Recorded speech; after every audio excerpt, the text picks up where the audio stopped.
अस्सलामुअलैकुम प्यारे बच्चों, आज का हमारा मौजू है ते। तो खोलो पनी उर्दू किताब सफ़र नंबर 15। ते ते युश हरूफ तहजीक चूरिम हरूफ।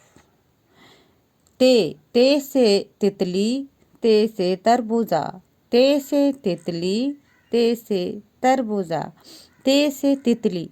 तितली वना कशिर पٲٹھۍ पन पूंप्र।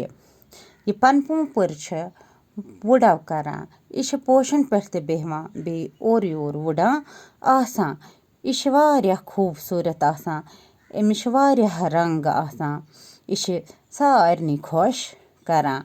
खास कर यह बच्चन वारिया खुश करान। ब्याक तरबूजा। तरबूजा यह मेव अख। अमिश कशिर पٲٹھۍ वनान हेंद वेंद। अत कशिर पٲٹھۍ वनान हेंद वेंद। यह हेंद वेंद वारिया असल आसान। अत वारिया रस आसान।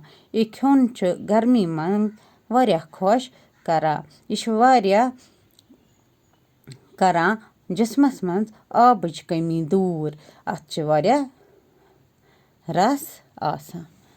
तो बन राइम दित तुह परियो मे सत।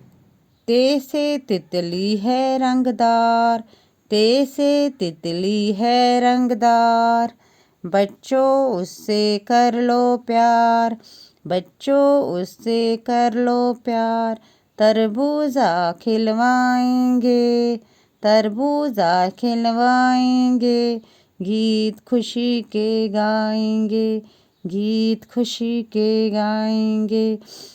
फिर से मेरे साथ पढ़ो बच्चों। ते से तितली है रंगदार, बच्चों उससे कर लो प्यार, तरबूजा खिलवाएंगे, गीत खुशी के गाएंगे। ये और दित ते लिखने की मशक। ये ते सतर दित। लिख जो यह सारी सतर इथे पे दित। अत डॉटस त्रयित डॉटस बरन। इत पे मे बोर इथे पे तह बरन सोरी योत ताम। साफ साफ लिख जो यह पेज पेंसिल सत। तो बे कर जो याद। खुदा हाफिज।